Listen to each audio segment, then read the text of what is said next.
Film the Kashmir file को BJP के द्वारा बहुत प्रमोट किया जा रहा है, कई जगह फ्री में दिखाने की बात कही जा रही है बीजेपी के नेताओं के द्वारा। मैं उन कलाकारों की इज्जत करता हूँ, हालांकि सब बीजेपी माइंडेड हैं, उसका प्रचार प्रसार करते हैं, उन्हीं के गीत गाते हैं, थाली बजाते हैं, ताली बजाते हैं। फ्री में दिखाने की बात हो रही तो कल केजरीवाल साहब ने अच्छा जवाब दिया कि भाई यूट्यूब पे डाल दो ना, सब फ्री में देख लेंगे। ये जो आप टैक्स फ्री कर रहे हो, तो केजरीवाल का जवाब बहुत अच्छा है, एकदम $1 मिलियन ने जवाब दिया है कल।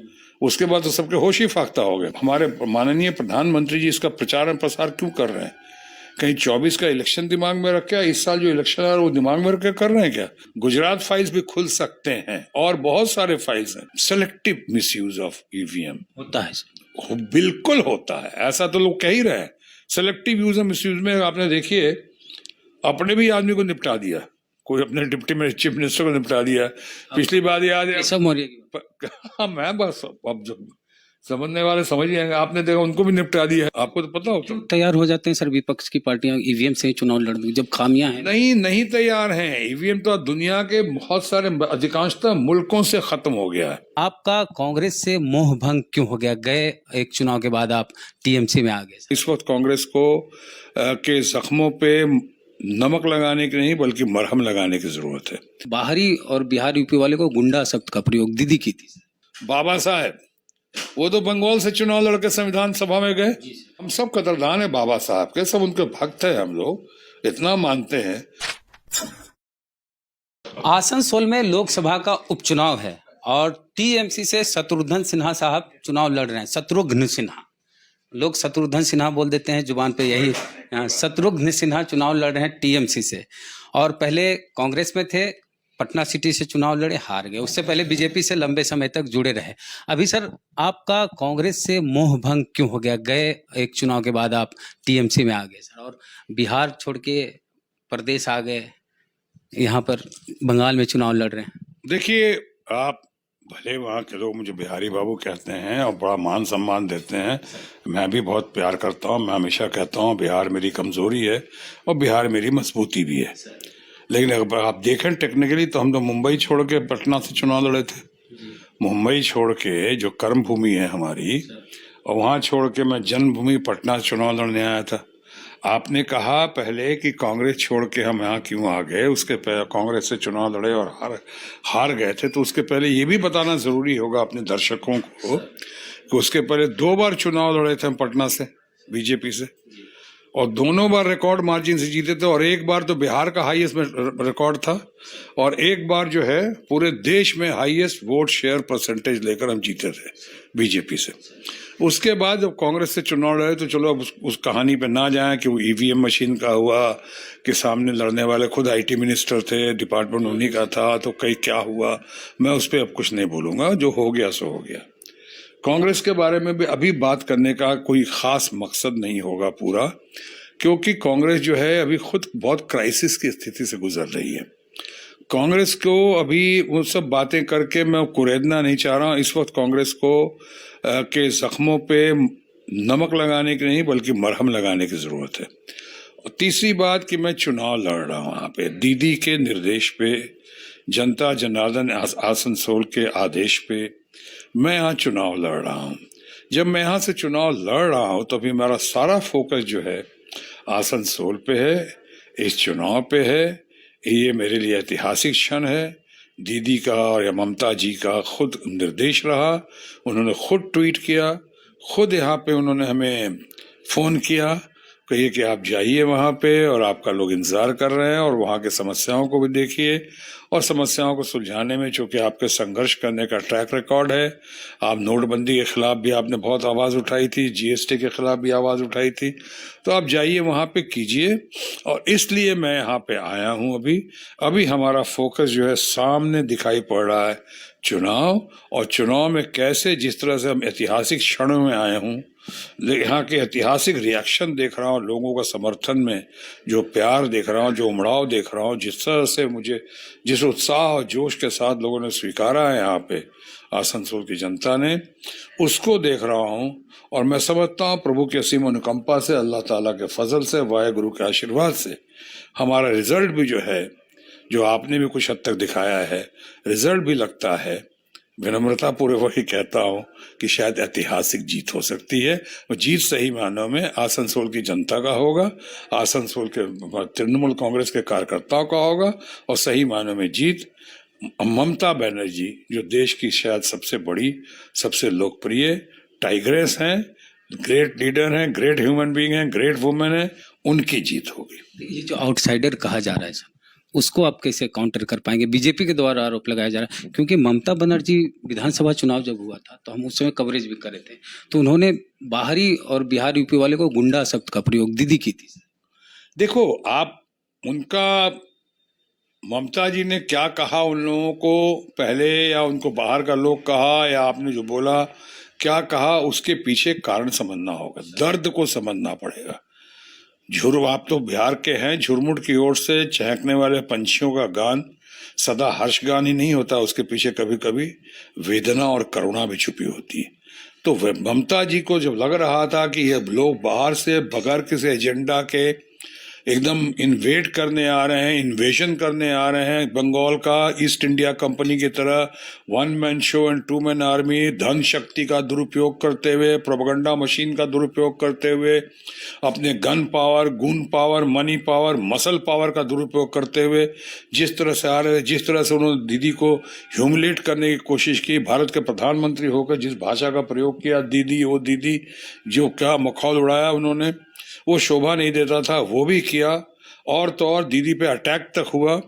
उसके बाद ममता जी ने व्हील चेयर पे हवाई चप्पल पहने हुए कॉटन साड़ी के साथ व्हील चेयर पर आके खेला होबे का नारा देते हुए ऐसा खेला करके ऐसा ध्वस्त और पस्त किया भारतीय जनता पार्टी को और हमारे दोस्तों को, उनके पार्टी के धूल चटा दिया उनको, और खेला होबे के नारा को ऐसा सार्थक किया कि आज विश्वविख्यात ममता बनर्जी एक रोल मॉडल बनकर उभरी हैं।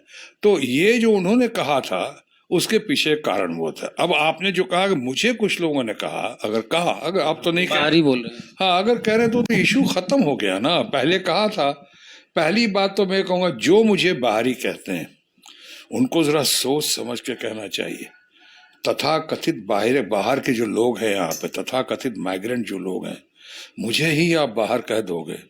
जो माइग्रेंट्स लोग भी हमें बहुत प्यार करते हैं, हालांकि मैं ऑल इंडिया फिगर हूं, तो आप अपने माइग्रेंट्स का और खासकर जो आपके वोटर्स हैं, आपके वोटर तथाकथित माइग्रेंट्स भी तो हैं। 50% बिहारी लोग, वही कह रहे हैं, बिहारी हैं, मैंने दूसरे पूरे देश के कोने कोने कॉस्मोपॉलिटन शहर है ये यहाँ पे।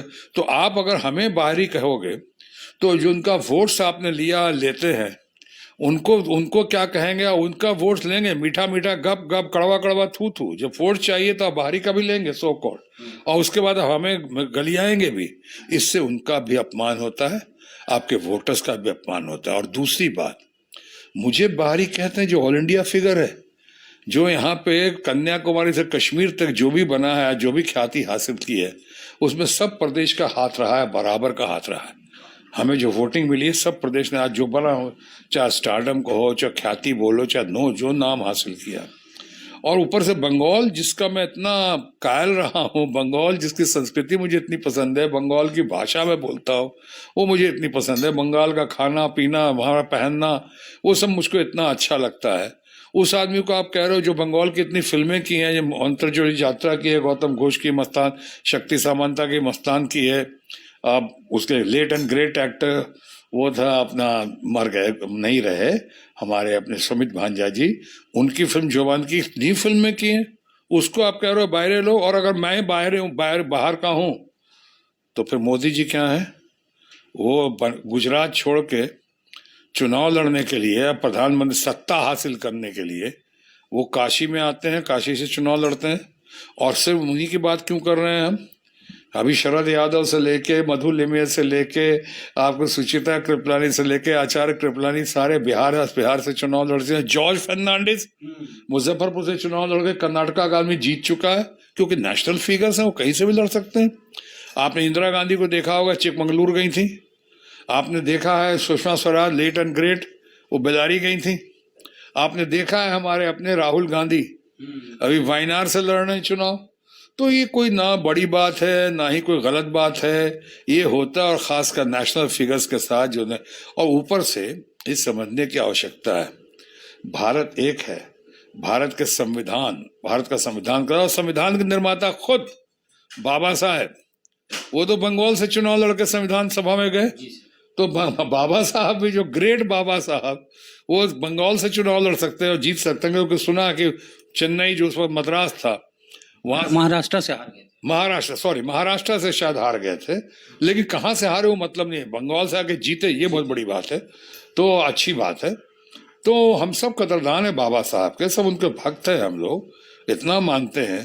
तो इतने सारे लोग लड़ सकते हैं। भारत का संविधान कहता है भाई कि कन्याकुमारी से कश्मीर तक हम सब भारत माँ के संतान है, सबको भारत में कहीं भी जाने का, बसने का, व्यापार करने का, अपने को आगे बढ़ाने का पूरा अधिकार है, समान अधिकार है।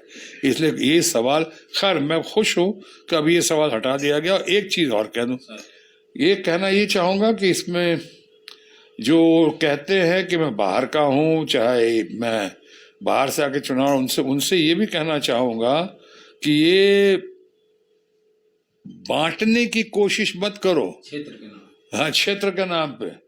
आप अगर इधर करोगे, बिहारी और बंगाली या पूरे कॉस्मोपॉलिटन लोगों में, चाहे राजस्थान के, हरियाणा के, उत्तर प्रदेश के, इतना महाराष्ट्र के लोग हैं, इनको एक तरफ करोगे और बंगाल को एक तरफ करोगे, तो ये दूरियां जो है अच्छा नहीं होगा, समाज के लिए, संविधान के लिए बढ़िया नहीं होगा। अरे सबको एकजुट होकर अपने शहर के हो, अपने प्रांत के हो, अपने बंगाल के हो, पूरे देश के हो, उसको आगे बढ़ना चाहिए और आगे बढ़ाना चाहिए। अब चूंकि बॉलीवुड से हैं, एक फिल्म द कश्मीर फाइल को बीजेपी के द्वारा बहुत प्रमोट किया जा रहा है, कई जगह फ्री में दिखाने की बात कही जा रही है बीजेपी के नेताओं के द्वारा। इसको अपोज भी कर, अग्निहोत्री जी विरोध भी कर रहे हैं, लेकिन प्रमोशन हो रहा है बीजेपी के द्वारा। मैं इस पे बहुत कुछ कह चुका हूँ। देखो, मैं बहुत कुछ कहूँ, जो मेरा ही तो स्टेटमेंट सबसे पहला आया था इस पे। मैं बहुत बोल चुका हूँ, प्रकाश सिंह को, उसको भी बोल चुका हूँ, रिपब्लिक पे जो प्रकाश सिंह पटना का है ना, उसको बोल चुका हूँ। प्रकाश एबीपी भी प्रकाश है, और उस पर रिपब्लिक भी प्रकाश है, लंबा वाला है ना, अच्छा बढ़िया आदमी है। तो इन लोगों को बोल चुका हूँ। पहली बात तो मैंने फिल्म देखी नहीं है, तो देखी नहीं तो उस पर अपना रिएक्शन देना अभी ठीक नहीं होगा। मैं उन कलाकारों की इज्जत करता हूँ, हालांकि सब बीजेपी माइंडेड हैं, उसका प्रचार प्रसार करते हैं, उन्हीं के गीत गाते हैं, थाली बजाते हैं, ताली बजाते हैं, वो अलग इशू है। लेकिन अनुपम खेर अच्छा कलाकार है, ज़्यादातर फिल्में अच्छी करते हैं। विवेक अग्निहोत्री के हुनर को उतना नहीं जानता हूँ मैं, बट आई एम श्योर अच्छी फिल्म बनाई होगी उसने, मैंने अच्छा काम किया होगा उसने। हमने फिल्म देखी नहीं तो बोल नहीं सकता हूँ, मुझे उनसे भी कोई शिकायत नहीं है, शिकायत तो किसी से नहीं है। लेकिन हमने, अगर आपने कहा फ्री में दिखाने की बात हो रही, तो कल केजरीवाल साहब ने अच्छा जवाब दिया कि भाई यूट्यूब पे डाल दो ना, सब फ्री में देख लेंगे। ये जब टैक्स फ्री कर रहे हो, तो केजरीवाल का जवाब बहुत अच्छा है, एकदम $1 मिलियन ने जवाब दिया है कल। उसके बाद तो सबके होश ही फाख्ता हो गए। फिल्म बनाई है आपने, कश्मीर फाइल बनाई है, कि और बहुत सारी फाइल बनने के अपने आपने रास्ते खोल दिए हैं शायद।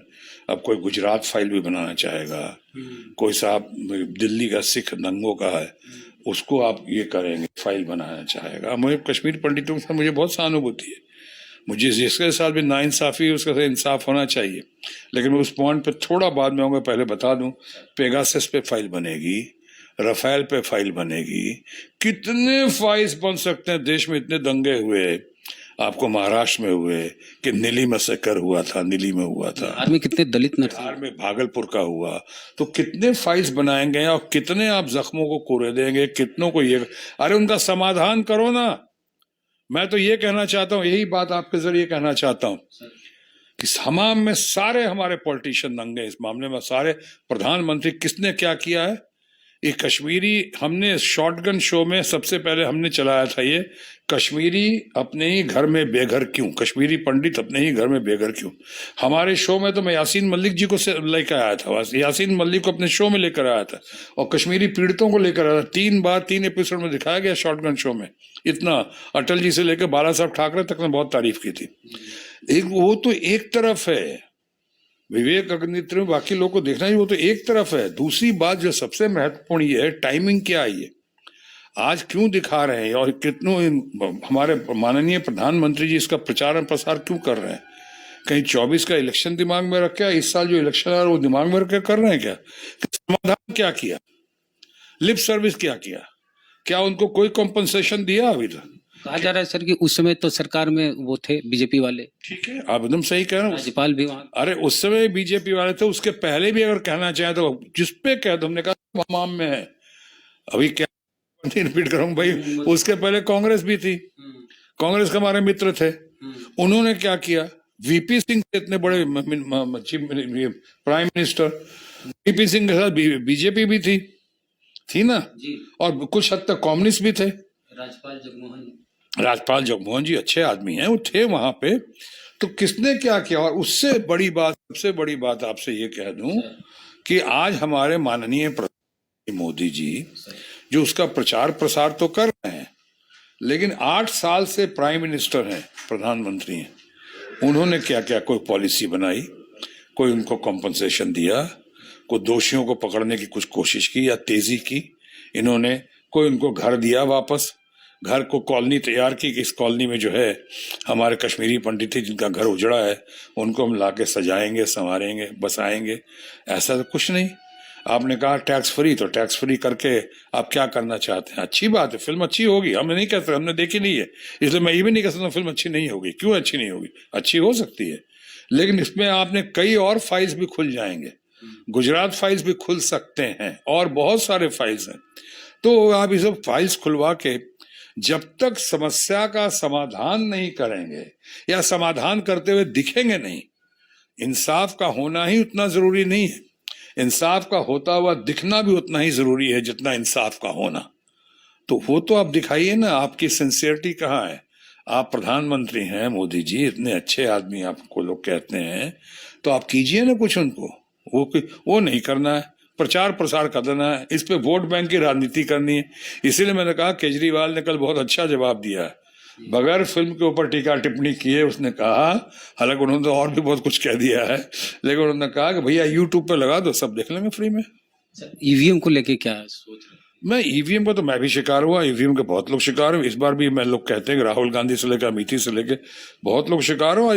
उत्तर प्रदेश में भी बहुत लोगों का मानना है कि सेलेक्टिव मिसयूज ऑफ ईवीएम होता है। बिल्कुल होता है, ऐसा तो लोग कह ही रहे हैं। सेलेक्टिव यूज और मिसयूज में आपने देखिए, अपने भी आदमी को निपटा दिया, कोई अपने डिप्टी चीफ मिनिस्टर को निपटा दिया। पिछली बार याद है सब मौर्य की हाँ, मैं बस अब जब समझने वाले समझ जाएंगे। आपने देखा उनको भी निपटा दिया है। इसी बहाने आपने देखा होगा पिछली बार इतना बढ़िया आदमी है, इंसान अच्छा है, अभी गवर्नर है, उनको तो वो तो बेचारे संकल्प वगैरह सब ले लिया था विश्वनाथ मंदिर में, उत्तर प्रदेश के मुख्यमंत्री, वो भी उनको भी लोग कहते निपटा दिया। तो अभी भी इस बार भी सिलेक्टिव यूज ऑफ, आपको तो पता है कि 200 से लेके और 5000 के बीच में कितनी सीटें वहां पे खारिज हुई हैं, आपको तो पता होता। तैयार हो जाते हैं सर विपक्ष की पार्टियां ईवीएम से चुनाव लड़ने, जब खामियां हैं। नहीं तैयार हैं। ईवीएम तो दुनिया के बहुत सारे अधिकांशतः मुल्कों से खत्म हो गया है, दुनिया के अधिकांशतः मुल्कों से खत्म हो गया ईवीएम, लेकिन यहाँ पे अभी भी चल रहा है। जो मैं कहता हूँ, अगर ईवीएम करना है तो वीवीपैट का साथ साथ उसका दोनों का तालमेल होना चाहिए, तालमेल दोनों होना चाहिए। ये क्या कहते हैं कि अरे नहीं उसमें टाइम लग जाएगा 3-4 दिन, अरे तुम महीना भर में इलेक्शन करते हो, 1.5 महीना में इलेक्शन करते हो, बिहार में 7 फेज में करते हो, यूपी में 7 फेज में करते हो, तो अगर बंगाल में भी तो कई जगह जहाँ सूट करता है 7-7 फेज में करते हो, करवाते हो, तो 3-4 दिन इलेक्शन काउंटिंग में टाइम भी लग जाएगा, तो क्या फर्क पड़ता है। मैडम आई सर, आपके सुपुत्र भी आए, सोनाक्षी जी आएंगी चुनाव? क्यों, मेरे चुनाव में आई थी क्या सोनाक्षी? एक चुनाव में आई थी, परिवार के तरफ इकट्ठे। और यहाँ पे मैं पिछली बार जब रिकॉर्ड मार्जिन से पूरे देश में जीता था, इस चुनाव से पहले जब बीजेपी से एमपी था, 4 बार एमपी रह चुका हूँ, 2 बार कैबिनेट मिनिस्टर रह चुका हूँ, हेल्थ एंड फैमिली वेलफेयर का, शिपिंग का। उस बार जब रिकॉर्ड मार्जिन से जीता था तो मेरे चुनाव में ना प्राइम मिनिस्टर, मैं उनका आभारी हूँ, उन्होंने ऑफर किया था मुझको कि मैं आऊँ क्या पटना आपके लिए। हमने कहा आप इतना अच्छा कर रहे हो पूरे देश में, हमारे लिए आने की क्या आवश्यकता है, जरूरत पड़ेगी तो बोल दूंगा आपको। उनको नहीं बुलाया, राजनाथ सिंह को नहीं बुलाया, ABC हमारी late and great Sushma Swaraj को नहीं बुलाया, हमारी फ्रेंड थी, और तो और मैंने सोनाक्षी सिन्हा को भी नहीं बुलाया। हमने कहा हमारे लिए सबसे बड़ा स्टार जो है, आप कई लोग मुझे मानते हैं, कई लोग ममता जी को मानते हैं यहाँ भी, लेकिन मैं कहता हूँ हमारे सबसे बड़ा स्टार हमारी जनता जनार्दन है, चाहे पटना की हो, बिहार की हो, चाहे आसनसोल की हो या बंगाल की हो। शुक्रिया सर बातचीत के लिए। तो बातचीत की है शत्रुघ्न सिन्हा साहब से, बातचीत पूरी कैसी लगी कमेंट बॉक्स में जरूर बताएं। फेसबुक पे वीडियो देख रहे हैं, पेज को लाइक फॉलो नहीं किया तो कर लीजिए। यूट्यूब पे वीडियो देख रहे हैं, सब्सक्राइबर नहीं है तो घंटी बजा कीजिए। जय भीम।